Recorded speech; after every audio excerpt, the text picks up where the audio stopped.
அன்பர்களே, இப்போ நம்ம விருச்சக ராசிக்கு குரு பயிற்சி பலன், ராகு கேது பயிற்சி, சனி பயிற்சி பலன்களை பார்ப்போம். இப்போ விருச்சக ராசியில் என்னென்ன நட்சத்திரங்கள் வரும் அப்படின்னு பார்த்தோன்னா, விசாகம் 4ஆம் பாதம், அனுஷம் நட்சத்திரம், கேட்டை நட்சத்திரம். பலன் பார்க்குறதுக்கு முன்னாடி குருவானவர் 14 மே 2025 ரிஷப ராசியிலிருந்து மிதுன ராசிக்கு பயிற்சியாகிறார். ராகு கேது 18 மே 2025 ராகு கும்பத்துக்கும் கேது சிம்மத்துக்கும் வரார். சனி 29 மார்ச் 2025 கும்பத்திலிருந்து மீனத்துக்கு போகிறார். இப்போ நம்ம பலன்களை பார்க்கலாம். இப்போ குரு அஷ்டமஸ்தானத்துக்கும், சனி புத்திரஸ்தானத்துக்கும், ராகு சுகஸ்தானத்துக்கும், கேது ஜீவனஸ்தானத்துக்கும் போகிறாங்க. பொதுவாகவே ஜோதிடத்தில் அஷ்டம குரு கெடுபலன்கள் தான் சொல்லப்படுது. சுப கிரகம் மறைவது கஷ்டங்களையும் அவமானத்தையும் தான் கொடுக்கும். சரி, முதல்ல நம்ம நற்பலன்கள் எல்லாம் பார்த்துருவோம். குரு 12ஆம் வீட்டை பார்க்குறாரு, 2ஆம் வீட்டை பார்க்குறாரு, 4ஆம் வீட்டையும் பார்க்குறாரு. அதனால என்னென்ன பலன்கள் அப்படின்னு பார்த்தோன்னா, சுப விரயங்கள் ஏற்படும், நல்ல தூக்கம் வரும், தெய்வ வழிபாடு அதிகரிக்கும், ஆன்மீக யாத்திரை, கோயில் குளம் இதெல்லாம் போயிட்டு வருவீங்க. குரு 2ஆம் வீட்டையும் 4ஆம் வீட்டையும் பார்க்கறதுனால பண வரவு திருப்திகரமாக இருக்கும்.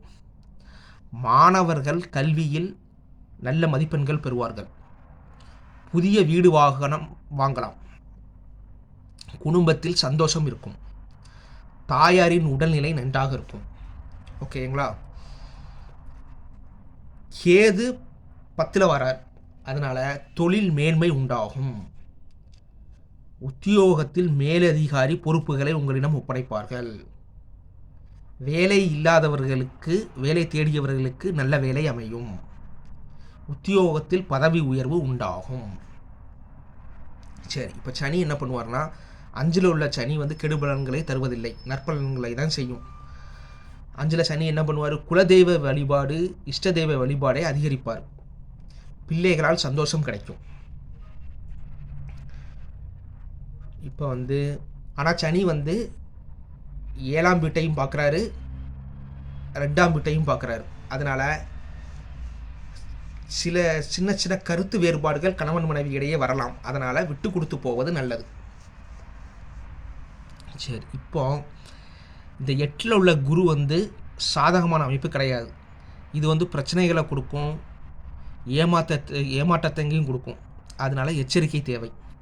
பொதுவாக நான் அதிகமாக கெடுபலன்கள் சொல்கிறதில்லை, நல்ல ஜோசியர். அதனால் சரி பார்ப்போம். மொத்தத்தில் இந்த குரு கேது ராகு சனி என்ன பண்ணுவாங்க அப்படின்னு பார்த்தோன்னா, கேது நல்லது செய்வார். உத்தியோகத்தில் கேது நல்ல பலன்களை கொடுப்பார்.